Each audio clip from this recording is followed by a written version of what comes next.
Suamiku pergi melaut berbulan-bulan, namun ia ternyata menikah lagi diam-diam. Halo Bunda, semoga Bunda semuanya dalam keadaan sehat dan bahagia ya. Sebelum masuk ke ceritanya, jangan lupa like, komen dan subscribe channel ini ya. Selamat menonton. Halo Bunda, apa kabar Bunda semuanya? Sebelum masuk ke ceritanya, jangan lupa subscribe terlebih dahulu ya. Aku, Dinda, berdiri di depan rumah, memandangi punggung Mas Mirza yang semakin menjauh. Tas ranselnya menggantung di satu bahu, sementara langkah kakinya tegap menuju kendaraan yang akan membawanya ke pelabuhan. Udara pagi masih sejuk, tetapi ada sesuatu yang menggantung di udara, sesuatu yang tak kasat mata, sesuatu yang membuat dadaku terasa sesak. Aku menggigit bibir, berusaha menekan kegelisahan yang tiba-tiba menyeruak tanpa alasan yang jelas. Sudah 5 tahun aku menjalani rutinitas ini. Mengantar kepergiannya dengan senyum, mengingatkan agar menjaga diri, lalu kembali ke dalam rumah untuk melanjutkan hari-hari seperti biasa. 5 tahun bukan waktu yang sebentar. Aku telah terbiasa hidup dalam ritme ini, terbiasa dengan rumah yang sesekali sepi, terbiasa menjadi satu-satunya yang mengasuh Arka, anak kami yang baru berusia 4 tahun. Tetapi kali ini ada yang berbeda. Aku memperhatikan Mas Mirza yang menoleh ke belakang sekilas, menatapku, tetapi sorot matanya tidak seperti biasanya. Ada yang hilang di sana, sesuatu yang dulu selalu kutemukan dalam tatapannya setiap kali dia pergi. Kerinduan yang lebih dulu hadir sebelum perjalanan dimulai. Aku mencoba tersenyum, berharap dia membalas dengan hangat, tetapi dia hanya mengangguk singkat, lalu membalikkan badan lagi. Hatiku mencubit pelan. Aku ingin berlari, meraih tangannya dan bertanya, "Ada apa, Mas?" Tapi lidahku keluh. Aku memilih menahan diri. Mungkin dia hanya lelah. Mungkin pikirannya sedang dipenuhi oleh persiapan melaut. Aku menepis kekhawatiran yang muncul, meyakinkan diri bahwa ini hanya perasaanku saja. Aku kembali masuk ke rumah dan mendapati Arka sedang bermain dengan mobil-mobilannya di lantai ruang tamu. Bocah itu mengangkat wajahnya dan bertanya polos, "Ayah sudah pergi, Bunda?" Aku mengangguk, lalu berjongkok dan menariknya ke dalam pelukan. "Iya, Nak. Nanti ayah pulang lagi seperti biasa." Seperti biasa. Aku mengucapkannya dengan mantap, tetapi dalam hati, aku merasakan sesuatu yang berbeda kali ini. Ada sebuah lubang kecil yang terbuka di dadaku, sebuah firasat yang enggan aku akui keberadaannya. Aku menarik napas panjang dan memejamkan mata sejenak. Tidak, aku tidak boleh berpikir macam-macam. Aku harus percaya. Seperti 5 tahun terakhir ini, aku harus percaya bahwa Mas Mirza akan kembali seperti biasa, membawa oleh-oleh untuk Arka dan pelukan hangat untukku. Tapi mengapa kali ini hatiku terasa begitu kosong? Beberapa minggu setelah kepergian Mas Mirza, aku mulai merasakan perbedaan yang semakin jelas. Biasanya, dia rajin mengirim pesan, mengabarkan keadaannya, atau sekadar mengirim foto dari pelabuhan tempat kapalnya bersandar. Kadang-kadang, dia menelepon di malam hari, suaranya terdengar lelah tetapi penuh kerinduan. Kami akan berbicara lama, membicarakan Arka, kesehatanku, atau hal-hal kecil yang terjadi di rumah. Namun, kali ini, semuanya berbeda. Aku mulai menyadari perubahan itu sejak minggu kedua kepergiannya. Awalnya, aku tidak terlalu memikirkannya. Aku berusaha memahami bahwa mungkin dia lebih sibuk dari biasanya, mungkin ombak sedang tinggi sehingga sinyal sulit didapat, atau mungkin ada urusan yang harus dia selesaikan di kapal. Aku menunggu dengan sabar, meyakinkan diriku bahwa ini hanya kebetulan, bahwa sebentar lagi ponselku akan berdering dengan suara Mas Mirza di ujung sana. Namun, harapan itu semakin pudar seiring berjalannya waktu. Pesan-pesannya menjadi semakin jarang, dan ketika aku mengirim pesan lebih dulu, jawabannya hanya singkat-singkat. Tidak ada lagi cerita tentang kehidupannya di laut, tidak ada lagi ucapan rindu yang biasanya membuatku tersenyum. Aku mencoba menelponnya beberapa kali, tetapi seringkali panggilanku tidak diangkat atau hanya berujung pada nada sambung yang panjang. Malam itu, aku duduk di tepi ranjang, menggenggam ponsel dengan perasaan gelisah. Arka sudah tertidur di kamar sebelah, napasnya teratur dalam kehangatan selimutnya. Aku menatap layar ponsel yang masih sepi dari notifikasi, lalu akhirnya mengumpulkan keberanian untuk mengirim pesan. Mas, apa kabar? Kenapa sekarang jarang menghubungi? Arka kangen ayah. Aku menunggu dengan jantung berdebar. Beberapa menit berlalu, lalu akhirnya tanda centang 2 muncul. Dia membaca pesanku. Aku menahan napas, berharap dia segera membalas, berharap dia akan menghilangkan segala kecemasanku dengan kata-kata hangatnya. Tapi balasan yang kuterima begitu dingin dan jauh dari harapanku. Lagi sibuk, Dinda. Nanti aku hubungi. Aku membaca pesan itu berulang kali, berusaha mencari sesuatu di dalamnya. Mungkin nada kelelahan, mungkin kesan tergesa-gesa, atau mungkin sisa-sisa kehangatan yang biasanya selalu ada dalam setiap pesan darinya. Tetapi, yang kutemukan hanyalah kehampaan. Lagi sibuk? Sibuk dengan apa? Sejak kapan Mas Mirza menjadi terlalu sibuk untuk sekadar menanyakan kabar anaknya? Sejak kapan dia berubah menjadi seseorang yang begitu asing bagiku? Aku meletakkan ponsel di pangkuanku, menatap kosong ke dinding kamar. Perasaan tak nyaman yang sudah sejak awal mengusikku kini semakin kuat. Ada sesuatu yang disembunyikannya dariku. Sesuatu yang ingin kutanyakan secara langsung, tetapi aku takut mendengar jawabannya. Malam itu, aku tidur dengan perasaan tidak tenang. Aku berharap ini semua hanya fase sementara, bahwa mungkin besok Mas Mirza akan mengirim pesan panjang, menjelaskan semuanya, dan aku akan tertawa karena telah mencurigainya tanpa alasan. Tapi jauh di dalam hati, aku tahu bahwa sesuatu telah berubah. Aku hanya belum tahu seberapa dalam perubahan itu akan mengubah hidupku. Malam itu, udara terasa lebih dingin dari biasanya. Angin berembus pelan melalui celah jendela kamar, membuat gorden tipis melambai-lambai tanpa arah. Aku sudah berbaring sejak beberapa jam yang lalu, tetapi mataku tetap terbuka, menatap langit-langit kamar yang tampak suram dalam temaram lampu tidur. Entah mengapa, perasaan cemas yang sejak siang tadi menggelayut di dadaku semakin menjadi-jadi. Aku berusaha menenangkan diri, mencoba memejamkan mata dan mengatur napas perlahan. Aku ingin tidur, ingin melupakan semua pikiran buruk yang sejak beberapa hari terakhir terus menggangguku. Namun, begitu aku mulai terlelap, aku justru terjebak dalam sebuah mimpi yang begitu nyata, begitu menyesakkan. Dalam mimpi itu, aku melihat Mas Mirza berdiri di tepi dermaga, mengenakan kemeja putih yang berkibar tertiup angin laut. Dia tidak sendiri. Seorang wanita berdiri di sampingnya, menggenggam tangannya erat, seolah mereka adalah sepasang kekasih yang tidak terpisahkan. Aku mencoba memanggil namanya, tetapi suaraku seperti tertelan ombak yang bergulung-gulung di belakang mereka. Aku ingin berlari mendekatinya, ingin menarik tangannya dan bertanya siapa wanita itu, tetapi kakiku terasa berat, seperti tertanam di dasar dermaga. Mas Mirza menoleh ke arahku, tetapi matanya tidak memancarkan perasaan yang biasa aku lihat. Tidak ada kasih sayang, tidak ada rasa bersalah, hanya tatapan datar yang membuat hatiku mencelos. Perlahan, dia menarik tangan wanita itu dan membawanya pergi, meninggalkanku yang masih berdiri terpaku dengan dada berdebar. Aku terbangun dengan napas memburu. Keringat dingin membasahi pelipisku, meskipun udara di kamar tetap dingin. Aku segera duduk di tepi ranjang, meremas spray dengan tangan yang gemetar. Dadaku terasa sesak, seolah mimpi itu bukan sekadar bunga tidur, melainkan pertanda yang ingin menyampaikan sesuatu. Aku mencoba mengabaikannya, mencoba meyakinkan diri bahwa itu hanyalah ilusi yang muncul karena pikiranku sedang kacau. Namun, semakin aku berusaha menepisnya, semakin mimpi itu melekat di kepalaku. Wajah Mas Mirza yang dingin, wanita yang menggenggam tangannya, cara dia pergi tanpa menoleh lagi, semuanya terasa begitu nyata. Aku meraih ponsel di samping bantal dan menatap layar yang gelap. Jam menunjukkan pukul 2.17 dini hari. Tanpa berpikir panjang, aku membuka aplikasi pesan dan mengetik sesuatu untuk Mas Mirza. Mas, aku mimpi buruk. Kamu baik-baik saja kan? Aku menatap layar dengan harapan pesan itu segera mendapat balasan. Namun, menit demi menit berlalu tanpa ada tanda-tanda jawaban.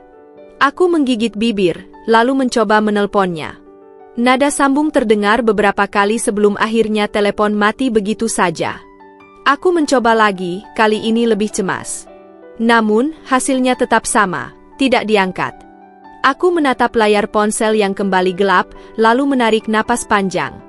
Perasaan gelisah yang sejak tadi menghantuiku kini berubah menjadi ketakutan yang lebih nyata. Mengapa dia tidak mengangkat teleponku? Aku mencoba menenangkan diri, meyakinkan bahwa mungkin saja dia sedang tidur atau sibuk dengan pekerjaannya di kapal. Tetapi, jauh di dalam hati, aku tahu bahwa firasat burukku bukan tanpa alasan. Ada sesuatu yang salah. Aku hanya belum tahu seberapa besar dan seberapa dalam luka yang akan ditimbulkannya. Sore itu, langit mendung, seolah mencerminkan perasaan yang sejak tadi menggelayut di dadaku. Hujan gerimis mulai turun perlahan, membasahi halaman rumah, menimbulkan aroma tanah yang khas. Aku sedang duduk di ruang tamu, menatap layar ponsel yang sejak tadi diam tak berbunyi. Sudah beberapa hari berlalu sejak firasat buruk itu datang, dan sejauh ini, tidak ada tanda-tanda yang bisa meyakinkan hatiku bahwa semua baik-baik saja. Aku menoleh ke arah Arka yang sedang bermain mobil-mobilan di lantai, tertawa sendiri saat mainannya melaju ke bawah sofa. Aku berusaha tersenyum, tapi senyum itu terasa dipaksakan. Setiap kali aku mencoba mengalihkan pikiranku dengan kesibukan rumah tangga, bayangan Mas Mirza selalu muncul, disertai dengan berbagai pertanyaan yang tak kunjung mendapatkan jawaban. Lalu, ponselku bergetar. Jantungku berdegup lebih cepat.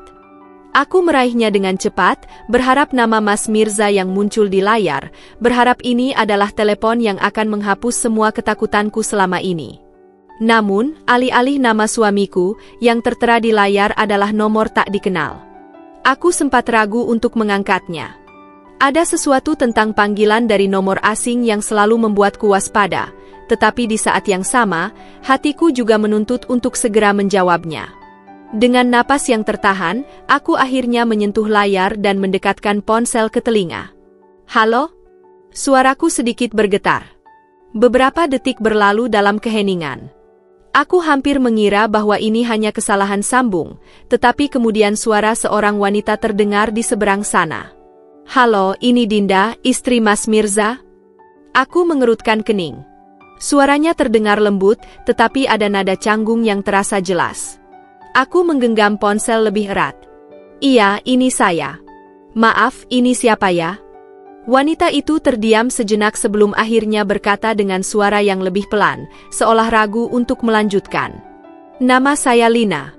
Aku mengulang namanya dalam hati, mencoba mengingat apakah aku pernah mendengar nama itu sebelumnya. Tapi tidak.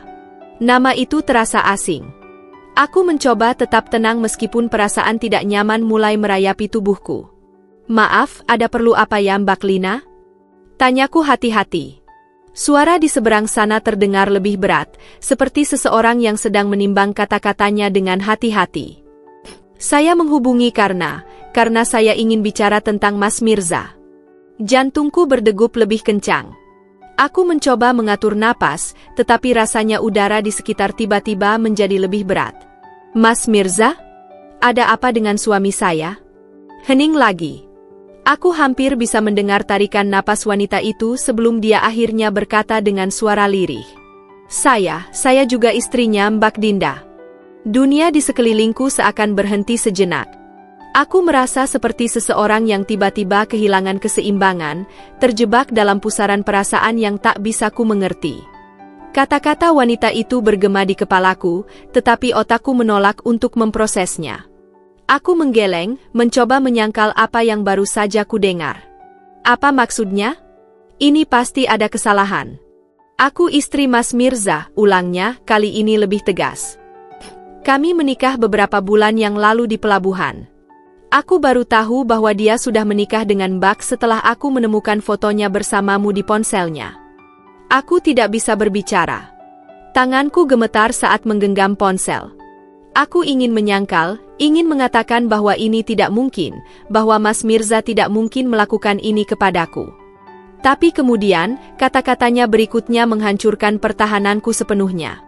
"Aku bisa mengirimkan fotonya jika Mbak tidak percaya," katanya dengan nada getir. Aku menutup mata erat-erat, berharap ini semua hanyalah mimpi buruk yang akan segera berakhir. Tetapi ketika notifikasi masuk ke ponselku, aku tahu bahwa kenyataan telah menamparku dengan kasar. Dengan tangan gemetar, aku membuka pesan yang baru saja dikirimkan Lina. Mataku membelalak. Di layar ponsel, terpampang sebuah foto pernikahan sederhana. Mas Mirza berdiri di sana, mengenakan kemeja putih, tersenyum tipis di samping seorang wanita yang mengenakan gaun berwarna pastel. Aku tidak tahu berapa lama aku menatap foto itu.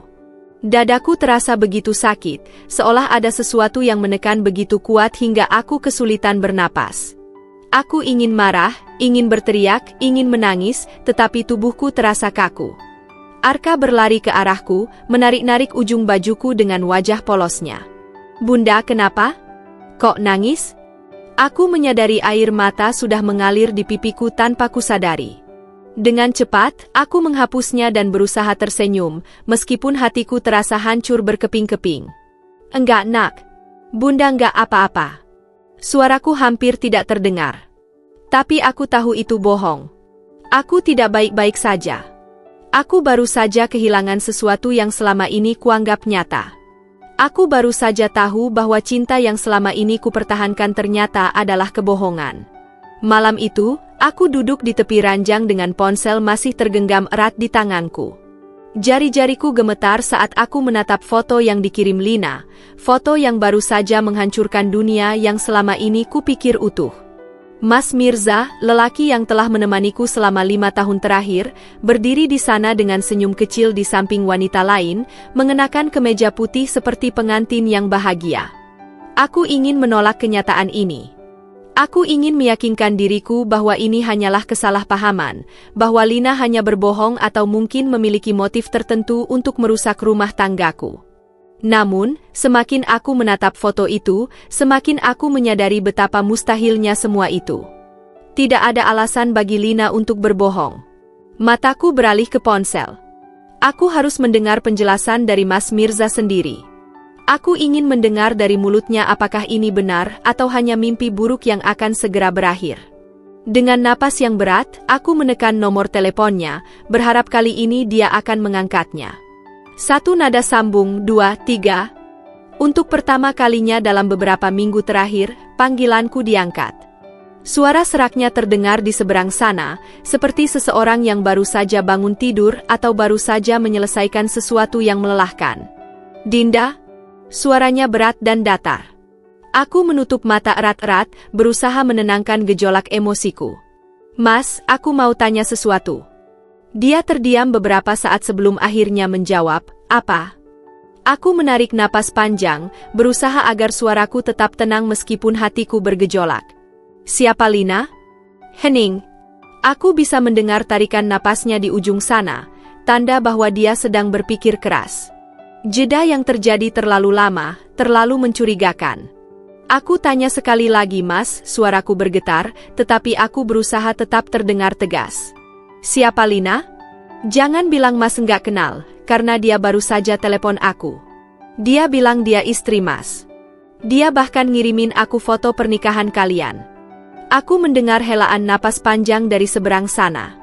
Saat dia akhirnya berbicara, suaranya lebih pelan, lebih hati-hati. Dinda, aku bisa jelasin. Jelasin apa? Suaraku meninggi tanpa bisa kucegah.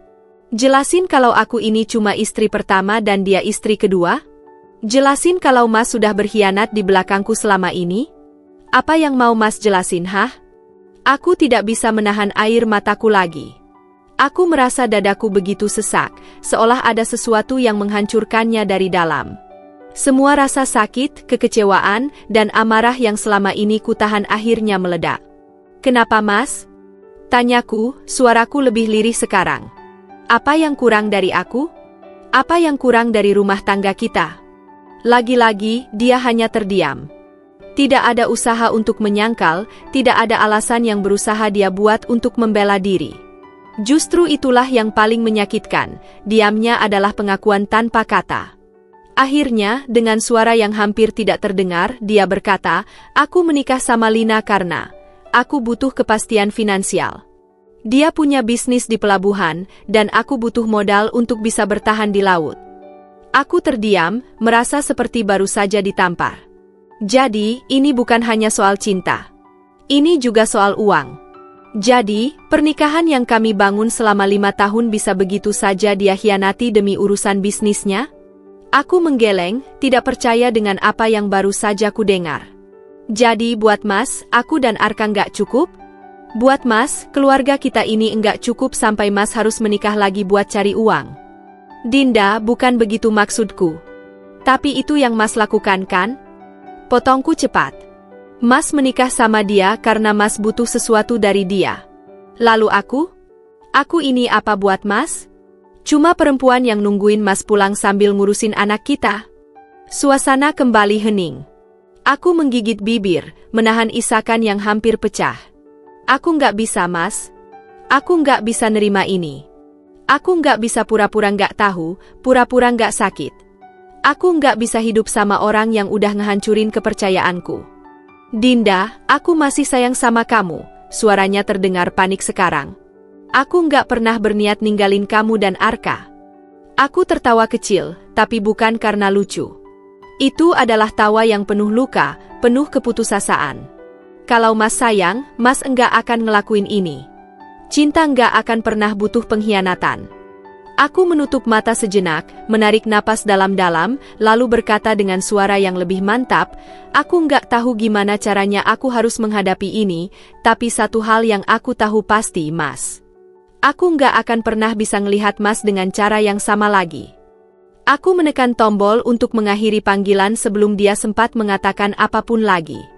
Begitu suara di seberang sana terputus, aku akhirnya membiarkan diriku menangis sepuasnya. Di luar, hujan semakin deras, seolah langit pun turut menangisi kejatuhan rumah tanggaku. Aku duduk di tepi ranjang dengan mata yang masih sembab setelah semalaman menangis. Langit di luar sudah terang, tetapi hatiku tetap gelap. Aku masih mencoba memahami apa yang sebenarnya terjadi, mencoba menerima kenyataan bahwa lelaki yang selama ini kucintai dengan sepenuh hati ternyata telah mengkhianatiku dengan cara yang begitu kejam. Aku tahu bahwa hanya menangis tidak akan mengubah apapun. Aku butuh kepastian. Aku butuh jawaban lebih dari sekadar pengakuan yang setengah hati dari Mas Mirza.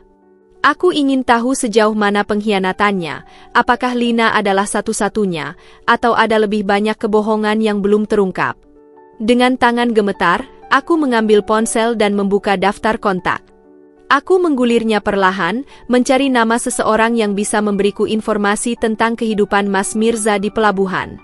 Setelah beberapa saat, aku menemukan nama Pak Joko, seorang kenalan lama Mas Mirza yang juga bekerja sebagai nelayan di daerah yang sama. Tanpa ragu, aku menekan tombol panggil. Aku menggigit bibir, menunggu dengan cemas hingga akhirnya suara berat di seberang menjawab. Halo, Dinda? Suara Pak Joko terdengar ramah seperti biasa. Lama nggak dengar kabar. Ada apa? Aku menelan ludah, mencoba menenangkan diri sebelum berbicara. Pak Joko, saya mau tanya soal Mas Mirza. Saya butuh tahu yang sebenarnya. Sejenak, hanya ada keheningan di seberang sana. Aku bisa merasakan keraguannya, seolah dia tahu sesuatu yang mungkin tidak ingin ku ketahui. Dinda, suaranya terdengar berat. Kenapa tiba-tiba nanya begitu? Aku menarik napas dalam-dalam. Saya sudah tahu tentang Lina. Saya tahu Mas Mirza menikah lagi. Tapi saya butuh tahu lebih dari itu, Pak. Saya butuh tahu apakah dia hanya bersama Lina atau ada yang lain.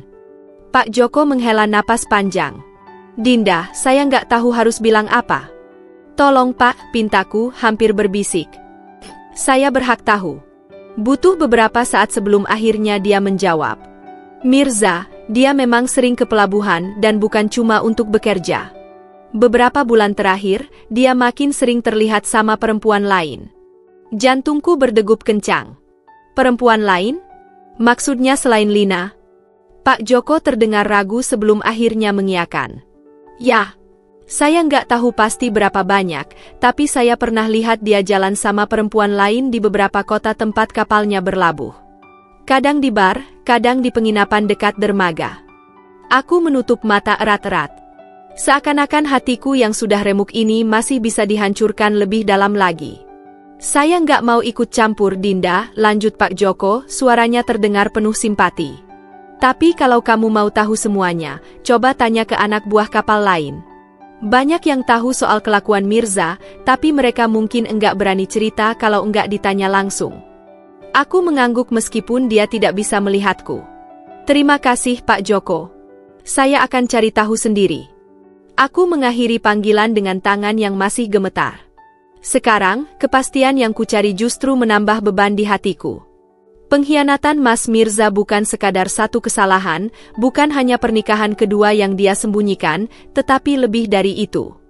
Aku merasa seperti baru saja membuka kotak Pandora yang isinya lebih buruk dari yang pernah kubayangkan. Dengan hati yang semakin gelisah, aku membuka daftar kontak lagi dan mulai menghubungi beberapa kenalan lain yang mungkin tahu lebih banyak. Aku butuh kepastian. Aku tidak bisa hanya diam dan menerima kebohongan ini begitu saja. Satu demi satu, aku mendapatkan potongan-potongan cerita yang semakin menghancurkan hati. Ada yang bilang Mas Mirza sering terlihat dengan wanita berbeda di berbagai kota tempat dia berlabuh. Ada yang mengaku pernah melihatnya masuk ke penginapan bersama seorang perempuan di malam hari. Beberapa bahkan berkata bahwa Mas Mirza memiliki hubungan dengan lebih dari 2 wanita selama ini. Aku merasa tubuhku melemas. Aku duduk di lantai, memeluk lutut sambil menahan air mata yang kembali menggenang. Aku ingin marah, ingin menjerit, ingin menghancurkan sesuatu untuk melepaskan semua sakit hati yang menggumpal di dadaku. Namun, yang paling menyakitkan adalah kenyataan bahwa aku tidak hanya dikhianati. Aku dibohongi, diperdaya.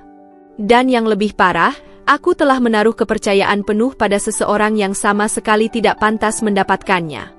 Aku menatap wajah Arka yang sedang tertidur pulas di kasur. Hatiku mencelos. Aku harus kuat untuk anakku. Aku tidak bisa membiarkan pengkhianatan ini menghancurkan segalanya. Dengan tangan yang masih gemetar, aku bertekad. Ini belum selesai. Aku akan menghadapi Mas Mirza. Aku akan menuntut kejujuran darinya, dan aku tidak akan membiarkan diriku terjebak lebih lama dalam kebohongan yang selama ini dia ciptakan. Pagi itu, aku duduk diam di ruang tamu dengan secangkir kopi yang sudah dingin di tanganku. Malam sebelumnya, aku hampir tidak tidur. Pikiran tentang Mas Mirza, Lina, dan pengkhianatan yang begitu dalam terus menghantui benakku. Setiap kali aku mencoba memejamkan mata, aku melihat bayangan mereka berdua, tersenyum bahagia di foto pernikahan yang dikirim Lina kepadaku. Rasanya seperti luka yang terus dibuka, tak kunjung sembuh. Aku akhirnya mengumpulkan keberanian dan menghubungi Lina. Aku tidak ingin bertengkar, tidak ingin mencari musuh. Aku hanya ingin mendapatkan jawaban, ingin memahami sejauh mana kebohongan Mas Mirza dan bagaimana aku bisa menghadapi semua ini. Saat telepon tersambung, suaranya terdengar pelan, hampir ragu. Dinda? Ya, ini aku, jawabku. Ada jeda panjang sebelum aku melanjutkan, mencoba menyusun kata-kata yang tepat. Kita harus bicara. Bisa kita bertemu? Lina terdiam sesaat sebelum akhirnya menjawab, baik. Aku juga ingin bicara denganmu. Kami sepakat bertemu di sebuah kafe kecil di pinggir kota. Aku memilih tempat yang tidak terlalu ramai, agar kami bisa bicara tanpa gangguan. Saat aku tiba, perasaanku campur aduk. Aku mencoba mengendalikan diri, mencoba tetap tenang meskipun hatiku terasa seperti lautan yang sedang bergolak. Tak lama, Lina datang. Aku mengenalinya dari foto yang dia kirim. Dia lebih muda dariku, dengan wajah yang cantik dan postur yang anggun. Namun, matanya tidak menunjukkan kebahagiaan seorang pengantin baru. Justru ada kesedihan di sana, ada kebingungan yang sama seperti yang kurasakan. Dia duduk di depanku, mengaduk-aduk cangkir teh yang baru saja diletakkan pelayan di mejanya. Untuk beberapa saat, kami hanya saling diam, seolah tidak tahu harus memulai dari mana. Aku tidak tahu kalau Mas Mirza sudah menikah, akhirnya Lina berbicara lebih dulu. Suaranya lirih, hampir seperti bisikan. Dia tidak pernah bilang apa-apa tentangmu atau Arka. Aku menghela napas panjang, menatapnya dengan perasaan yang sulit dijelaskan. Aku ingin membenci wanita ini, ingin menyalahkannya. Tapi melihat matanya yang tampak lelah dan terluka, aku tahu bahwa dia juga korban. Kapan kalian menikah? Tanyaku akhirnya, mencoba menekan emosi yang masih meluap-luap di dadaku. 4 bulan yang lalu, jawabnya. Dia bilang dia ingin membangun kehidupan baru bersamaku, bahwa dia ingin menetap dan berhenti melaut. Aku percaya padanya, Dinda. Aku benar-benar percaya. Aku menggenggam cangkirku erat-erat. 4 bulan yang lalu. Saat aku masih setia menunggunya di rumah, merawat anak kami, mengkhawatirkannya setiap malam, dia malah menikahi wanita lain di pelabuhan yang berbeda. Lina mengangkat kepalanya, dan matanya terlihat berkaca-kaca. Aku juga baru tahu bahwa dia bukan hanya menikah denganku. Aku menemukan pesan-pesan di ponselnya dari beberapa wanita lain. Aku mencoba mengabaikannya, mencoba percaya padanya, tapi... Suaranya tercekat. Aku baru tahu bahwa aku hamil. Dada aku terasa sesak mendengar itu. Jadi, bukan hanya aku yang ditinggalkan, tetapi juga Lina, dengan janin yang sedang tumbuh dalam kandungannya, anak dari lelaki yang telah mengkhianati kami berdua. Apa rencanamu sekarang? Tanyaku, meskipun aku sendiri belum tahu apa yang akan kulakukan. Lina menggeleng pelan. Aku tidak tahu. Aku mencintainya, atau setidaknya aku pikir aku mencintainya. Tapi bagaimana aku bisa hidup dengan seseorang yang telah berbohong sejak awal? Aku menatapnya lama. Aku bisa melihat luka yang sama dalam dirinya, luka yang ditorehkan oleh lelaki yang sama. Untuk sesaat, aku merasa kami adalah 2 orang asing yang disatukan oleh satu penderitaan yang sama. Aku akan meninggalkannya, kataku akhirnya, lebih kepada diriku sendiri daripada kepada Lina. Aku tidak bisa lagi hidup dalam kebohongan ini. Lina menatapku dalam-dalam. Aku tidak tahu apakah aku bisa melakukan hal yang sama. Aku mengerti. Aku pernah berada di posisinya, mencintai seseorang begitu dalam hingga sulit melepaskannya meskipun tahu bahwa orang itu telah melukai kita berkali-kali. Aku tidak menyalahkannya jika dia masih ingin bertahan, jika dia masih ingin mencoba. Tapi aku sudah cukup. Aku sudah terlalu lelah. Ketika kami akhirnya berpisah, aku merasa lebih ringan meskipun sakit itu masih ada.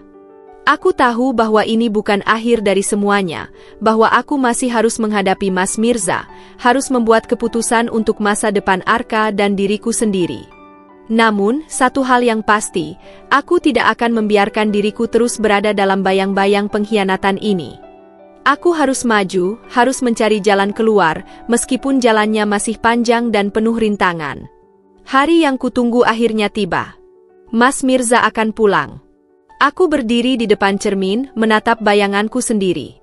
Wajahku tampak lebih tirus dari biasanya, kantung mataku terlihat jelas akibat banyaknya malam yang kuhabiskan dengan menangis.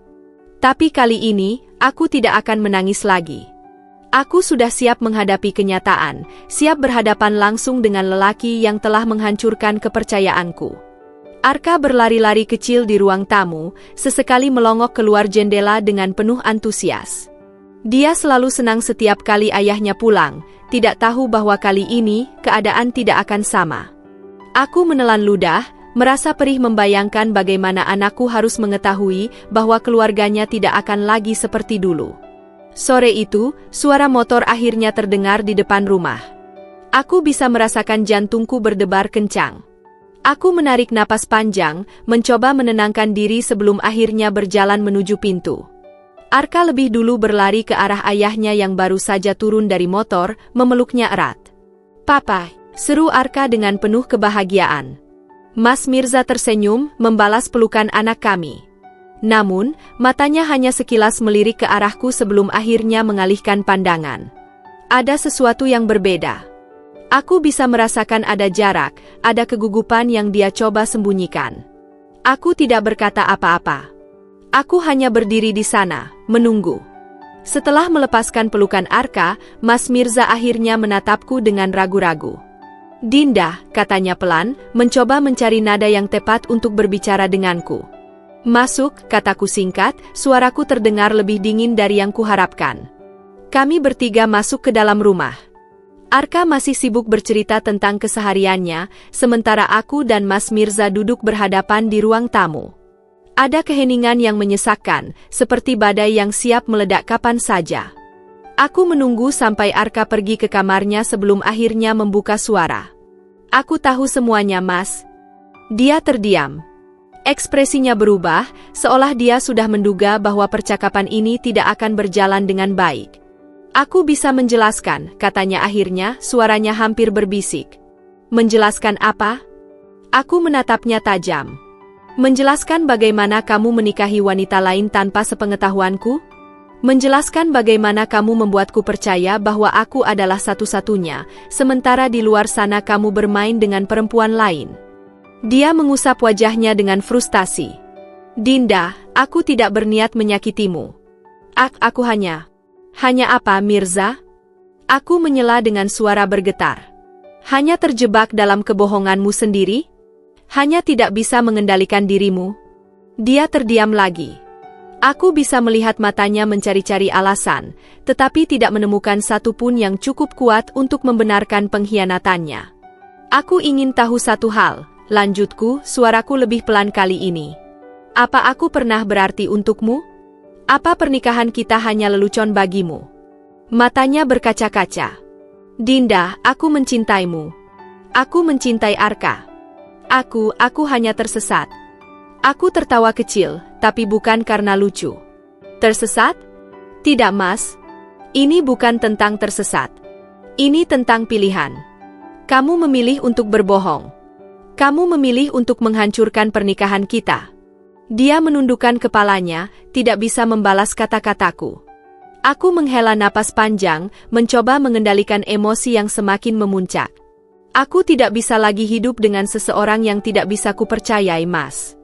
Aku tidak bisa membiarkan Arka tumbuh dalam lingkungan yang penuh dengan kebohongan. Dia mengangkat wajahnya, tatapannya penuh dengan ketakutan. Dinda, jangan bilang. Aku ingin bercerai, kataku tegas, memotong kalimatnya sebelum dia bisa melanjutkan. Keheningan menyelimuti ruangan. Aku bisa melihat bagaimana kata-kata itu menghantamnya seperti pukulan telak. Tapi aku tidak peduli lagi. Aku sudah terlalu lelah, terlalu hancur untuk mempertahankan sesuatu yang sudah jelas tidak bisa diperbaiki. Aku mencintaimu, bisiknya sekali lagi, seolah berharap kata-kata itu bisa mengubah segalanya. Aku tersenyum kecil, kali ini dengan kepedihan yang tidak bisa lagi kusembunyikan.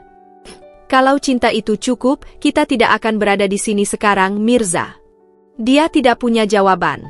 Dia hanya duduk diam, wajahnya dipenuhi dengan rasa bersalah yang sudah terlambat datangnya.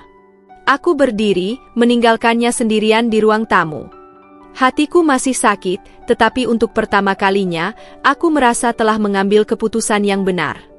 Aku tidak tahu bagaimana hidupku ke depan, tetapi satu hal yang pasti, aku tidak akan lagi membiarkan diriku tenggelam dalam kebohongan dan pengkhianatan. Aku akan berdiri sendiri, untuk diriku dan untuk Arka. Mengajukan perceraian bukanlah perkara mudah. Aku tahu itu sejak awal, tapi tidak pernah kubayangkan seberapa melelahkannya proses ini, baik secara mental maupun emosional. Pagi itu, aku duduk di meja ruang tamu, menatap berkas-berkas yang harus kuisi. Di atas meja, lembaran-lembaran surat gugatan perceraian tampak begitu dingin, begitu nyata. Dengan tangan gemetar, aku mulai mengisi satu persatu, setiap kata yang kutuliskan seperti luka yang kembali dibuka. Aku tidak bisa membayangkan bagaimana reaksi Arka nanti. Sejak kepulangan Mas Mirza beberapa hari lalu, rumah terasa seperti ladang ranjau. Setiap percakapan bisa meledak menjadi pertengkaran kapan saja. Aku mencoba menjaga ketenangan di depan Arka, tapi dia bukan anak bodoh. Aku tahu dia bisa merasakan perubahan itu. Beberapa hari setelahnya, aku akhirnya pergi ke pengadilan agama untuk mengajukan gugatan. Ruangan pengadilan terasa sesak, dipenuhi oleh orang-orang dengan ekspresi serupa, kesedihan, kemarahan, kelelahan. Aku menunggu giliranku dengan tangan mengepal di pangkuan.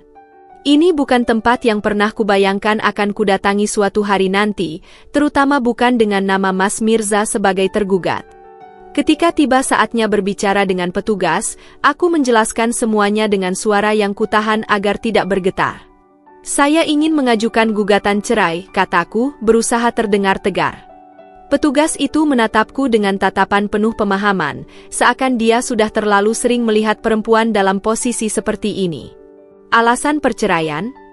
Tanyanya, mencatat di lembaran dokumen di hadapannya. Aku menghela napas dalam-dalam. Perselingkuhan, jawabku singkat.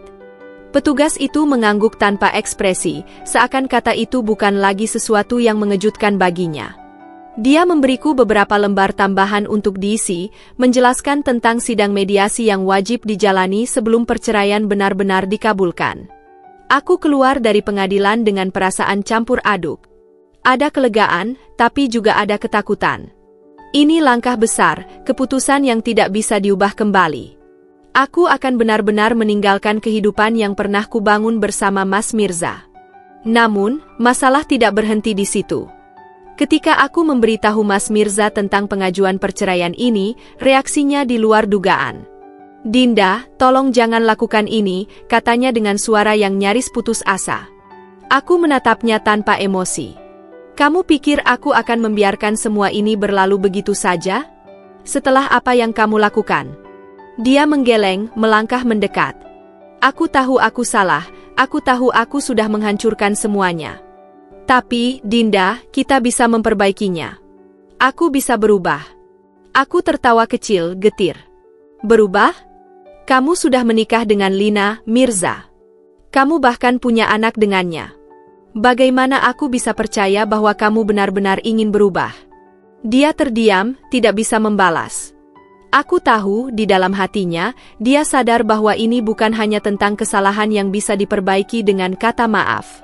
"Aku tidak ingin Arka kehilangan ayahnya," katanya akhirnya, suaranya lebih pelan. Aku menatapnya dengan tajam. "Kamu tetap bisa jadi ayahnya, Mas.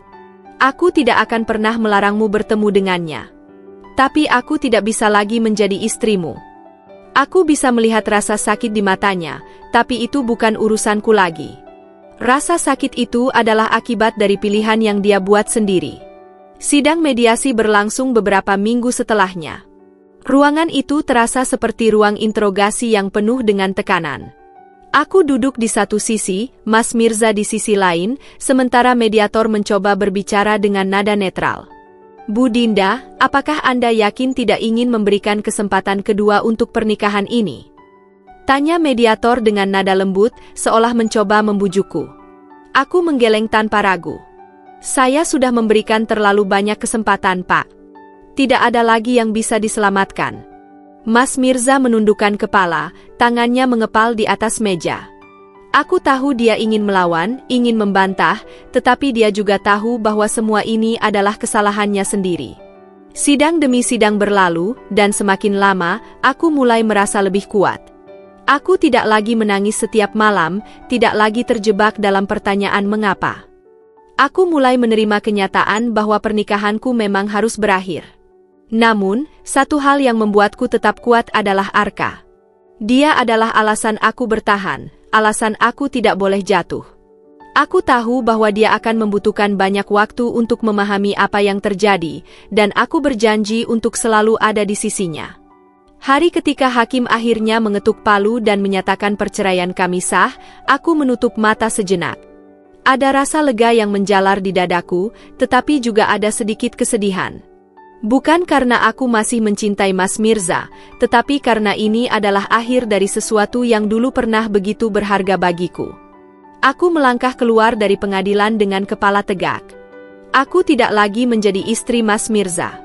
Aku sekarang adalah Dinda, seorang ibu, seorang perempuan yang telah bertahan dari pengkhianatan, dan seseorang yang siap membangun hidup baru. Aku menarik napas dalam-dalam. Ini adalah akhir dari satu bab, tapi juga awal dari bab yang baru. Bab yang akan kutulis dengan tanganku sendiri, tanpa ada lagi kebohongan dan pengkhianatan di dalamnya. Perceraian itu akhirnya resmi. Aku kini bukan lagi istri Mas Mirza. Statusku kembali menjadi seorang perempuan yang berdiri sendiri, seorang ibu tunggal yang harus berjuang demi dirinya sendiri dan anaknya. Aku pikir aku akan merasa lebih lega, tapi kenyataannya, hatiku masih terasa berat.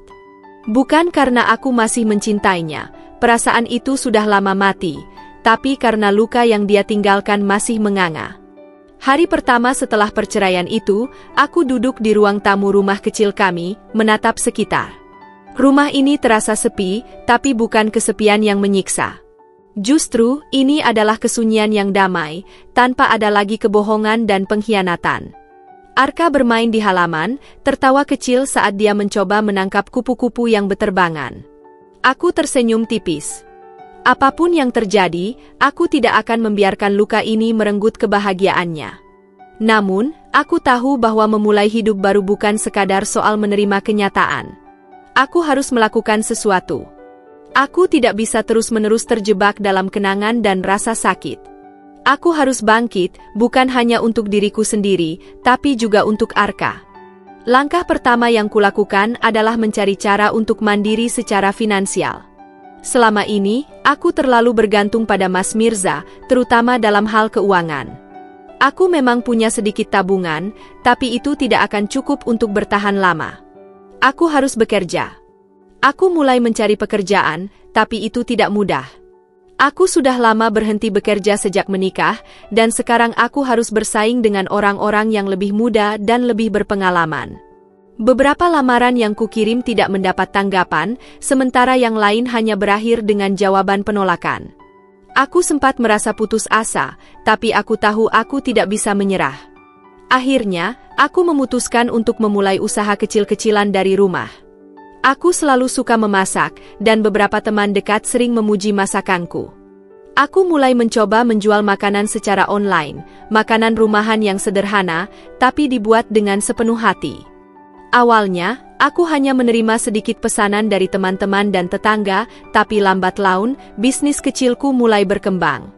Setiap pagi, aku bangun lebih awal untuk menyiapkan pesanan. Aku memasak dengan penuh semangat, membungkus makanan dengan rapi, lalu mengantarkannya ke pelanggan. Ada rasa bangga yang muncul dalam diriku setiap kali seseorang memuji masakanku. Aku merasa dihargai, merasa berarti. Namun, hidup baru ini bukan tanpa tantangan.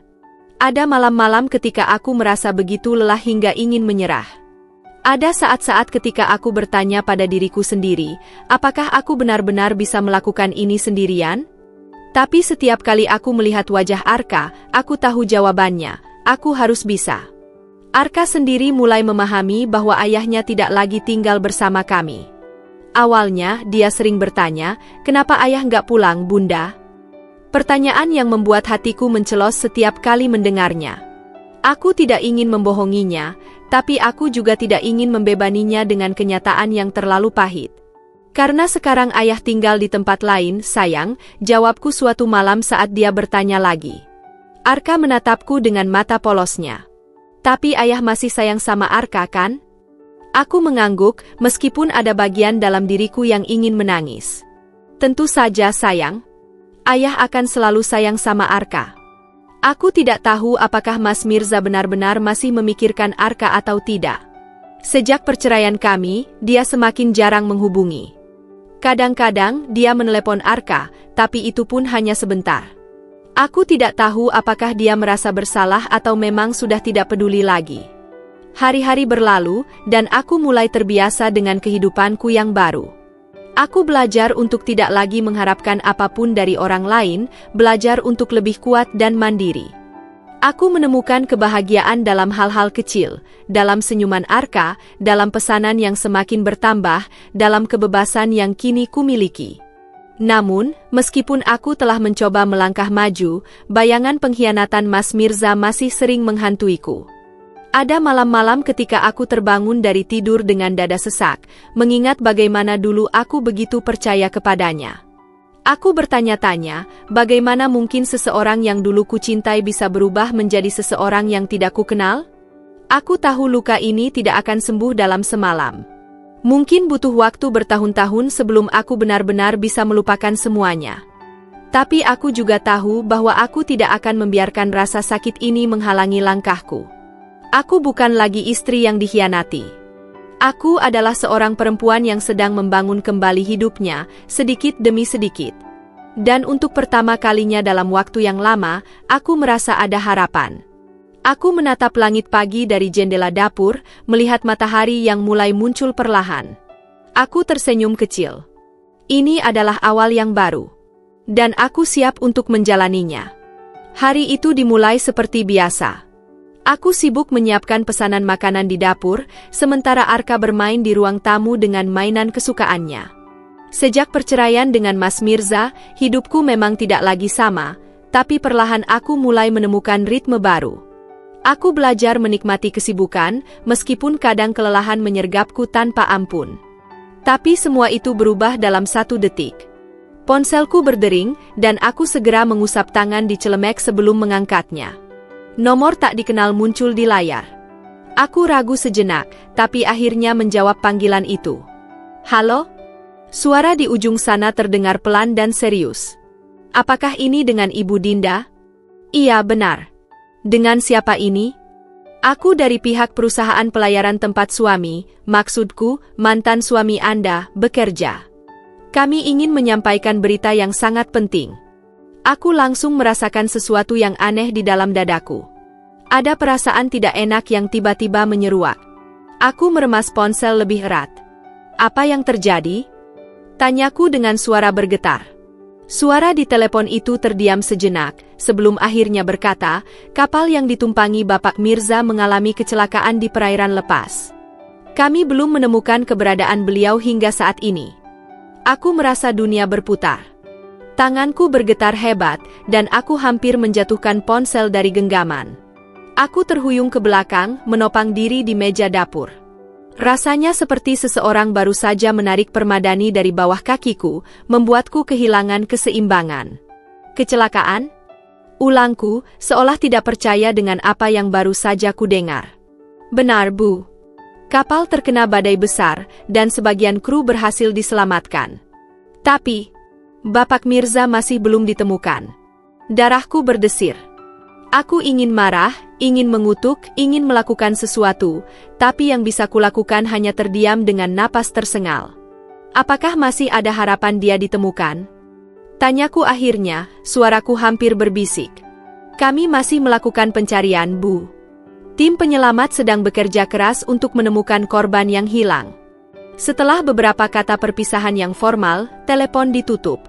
Aku tetap berdiri di sana, menatap kosong ke arah dapur yang kini terasa begitu sunyi. Aku bahkan tidak sadar ketika Arka datang mendekat dan menarik ujung bajuku. Bunda, kenapa? Tanyanya dengan mata polosnya. Aku menelan ludah, mencoba mengatur napas. Aku tidak boleh panik di depan Arka. Tidak apa-apa sayang, kataku dengan suara yang hampir tidak keluar. Tapi tentu saja, aku berbohong. Seharian itu aku merasa gelisah. Aku mencoba menghubungi beberapa kenalan Mas Mirza yang mungkin tahu lebih banyak tentang kecelakaan itu, tapi semuanya hanya memberikan jawaban yang sama. Kapal terkena badai, beberapa orang selamat, tapi banyak yang masih hilang. Aku duduk di kamar malam itu, memandang ponselku yang tergeletak di atas meja. Haruskah aku menghubungi Lina?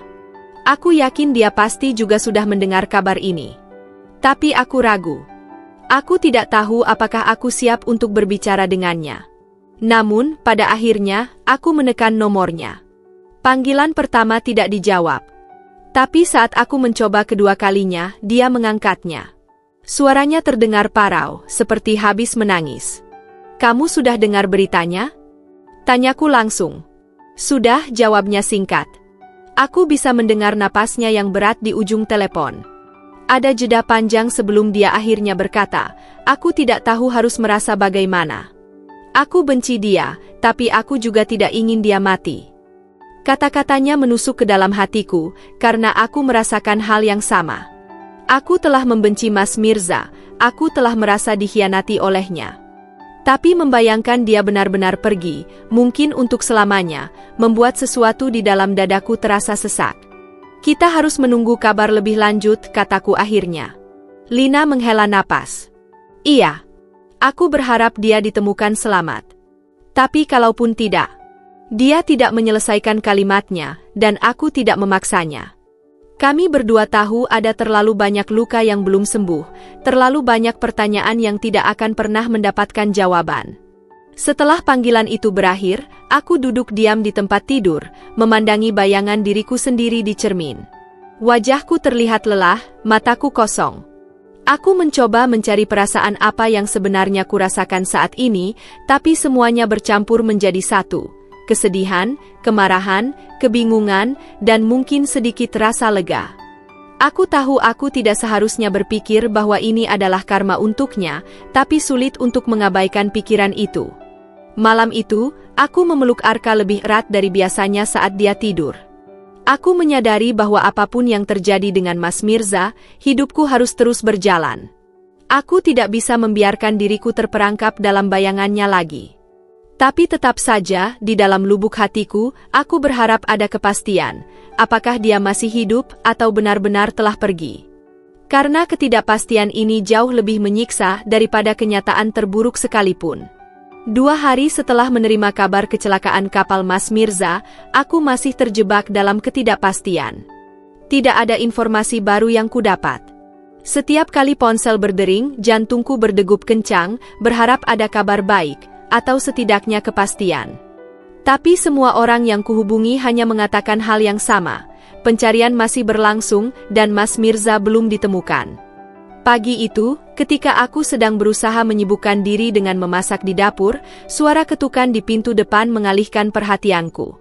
Aku mengusap tangan kecelemek sebelum berjalan ke pintu, berharap itu hanya seorang pelanggan atau tetangga.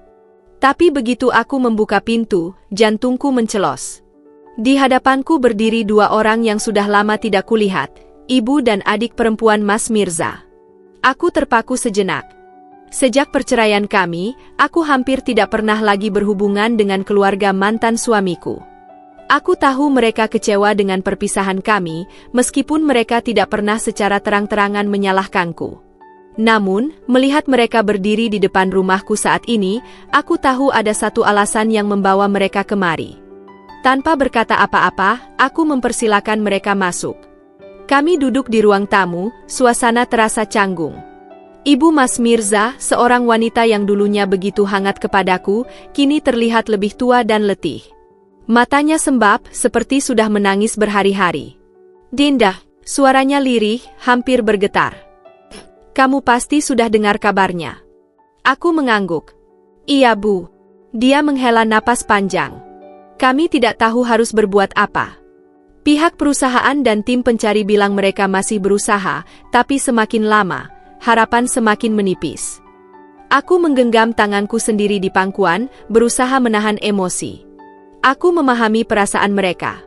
Meskipun aku sudah tidak lagi menjadi bagian dari keluarga ini secara resmi, aku masih mengerti betapa sulitnya menerima ketidakpastian seperti ini. Adik perempuan Mas Mirza, Rina, yang sejak tadi diam, akhirnya angkat bicara. "Kami datang ke sini bukan hanya untuk memberi kabar, Kak Dinda," katanya, suaranya lebih tegas dari ibunya. "Kami ingin meminta tolong." Aku menatapnya. "Meminta tolong?" Ibu Mas Mirza mengangguk pelan. "Kami ingin kamu ikut membantu mencari Mas Mirza. Kami tahu kalian sudah berpisah, tapi dia tetap ayah dari Arka. Dia tetap seseorang yang pernah menjadi bagian hidupmu." Aku terdiam. Permintaan itu tidak mudah. Aku tidak tahu apakah aku siap untuk terlibat lagi dalam urusan ini, dalam hidup Mas Mirza. Luka yang ditinggalkannya masih terasa begitu nyata. Namun, di sisi lain, aku tidak bisa mengabaikan kenyataan bahwa dia adalah ayah dari anakku. Seolah mengerti keraguanku, Rina melanjutkan, "Kami bukan meminta kamu untuk memaafkan Mas Mirza, Kak. Kami hanya ingin tahu apakah dia masih hidup atau tidak. Kami tidak ingin hidup dalam ketidakpastian seperti ini selamanya." Aku menelan ludah. Aku tahu perasaan itu. Ketidakpastian jauh lebih menyiksa daripada kenyataan terburuk sekalipun. Setelah beberapa saat terdiam, aku menghela napas panjang. "Baiklah. Aku akan membantu sebisaku."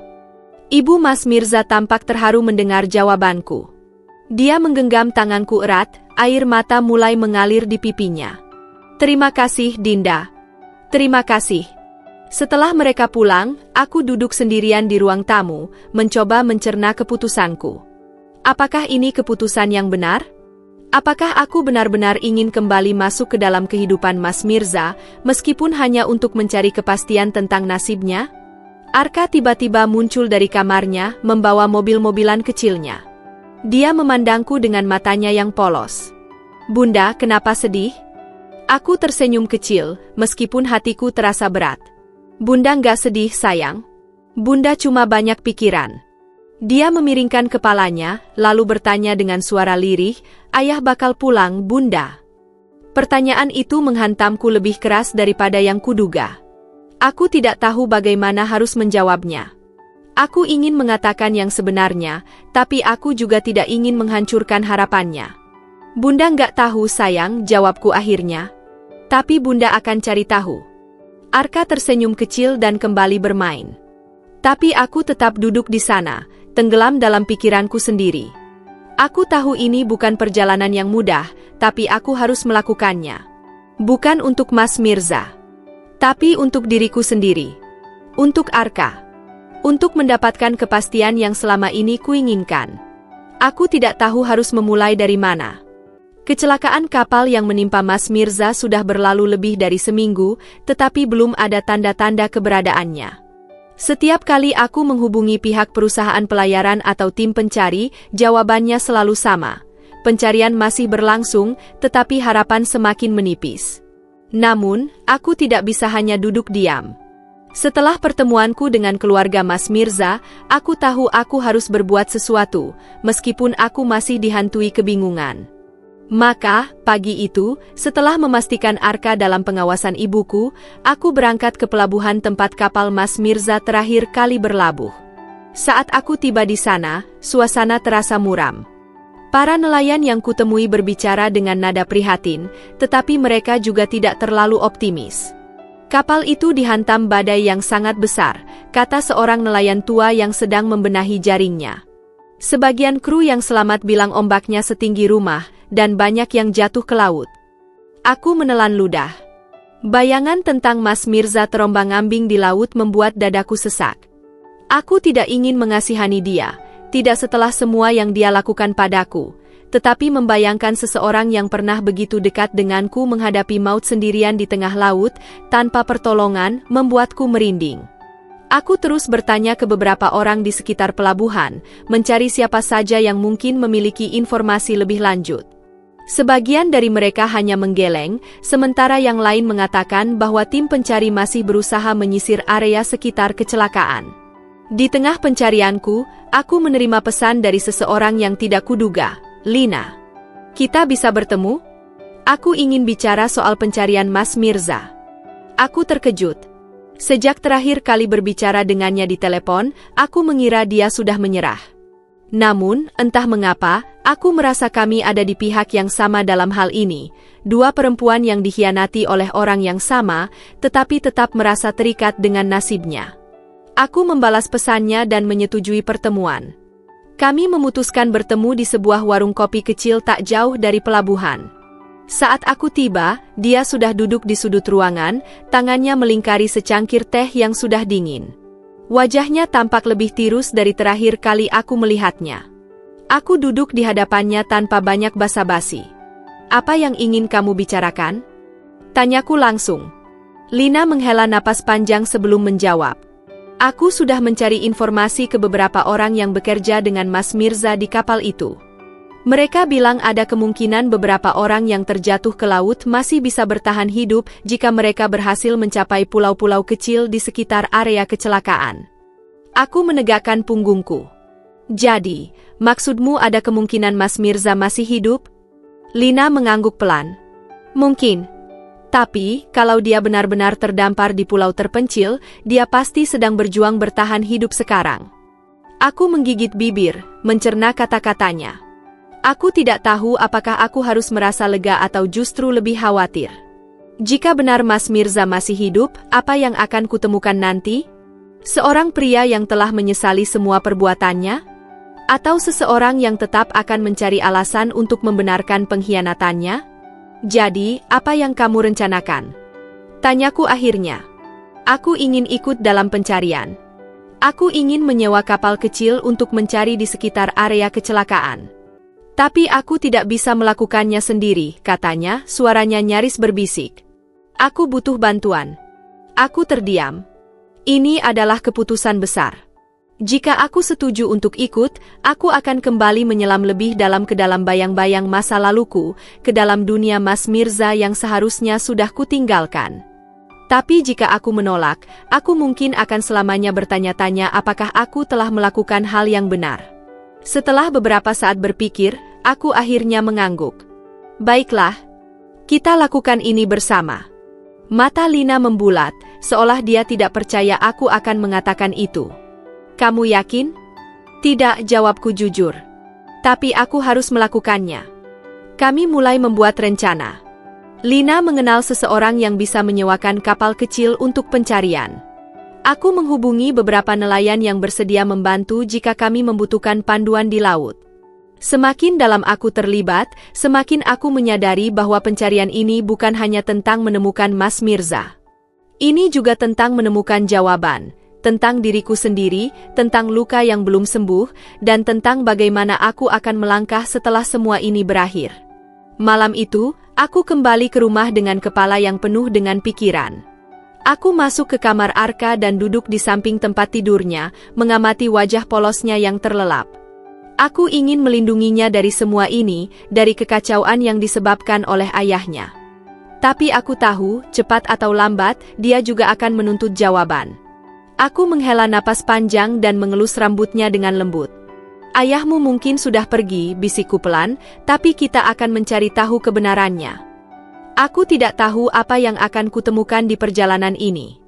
Tapi satu hal yang pasti, aku siap menghadapi apapun yang menantiku di ujungnya. Pencarian kami berlangsung lebih lama dari yang kuduga. Hari demi hari dihabiskan di laut, menyusuri setiap sudut yang mungkin menjadi tempat bertahannya Mas Mirza. Namun, semakin lama, semakin aku merasa bahwa pencarian ini bukan hanya tentang menemukan seseorang yang hilang, tapi juga tentang menemukan diriku sendiri. Aku, Lina, dan beberapa nelayan yang kami sewa berlayar di antara pulau-pulau kecil yang disebut-sebut bisa menjadi tempat berlindung bagi korban kecelakaan. Kami berhenti di beberapa pulau yang dipenuhi hutan lebat, berjalan menyusuri garis pantai, meneriakkan nama Mas Mirza, berharap ada jawaban. Tapi tak ada yang membalas. Hanya suara deburan ombak dan angin yang berdesir di antara pepohonan. Setiap malam, kami duduk di geladak kapal kecil, menatap laut yang gelap tanpa batas. Aku sering berpikir, jika aku berada di posisi Mas Mirza, apakah aku akan bertahan? Apakah aku akan menyesali semua perbuatanku sebelum maut menjemput? Lina tampak semakin putus asa. Malam itu, saat kami duduk di bawah langit berbintang, dia akhirnya berkata, "Dinda, aku tidak tahu apakah kita bisa menemukannya. Aku mulai merasa kita hanya mencari bayangan yang sudah tidak ada." Aku tidak menjawab. Aku juga merasakan hal yang sama, tapi aku tidak mau mengatakannya dengan lantang. Selama bertahun-tahun, aku belajar hidup dengan ketidakpastian yang dibawa oleh Mas Mirza. Kali ini, aku ingin menyelesaikan segalanya dengan kepastian.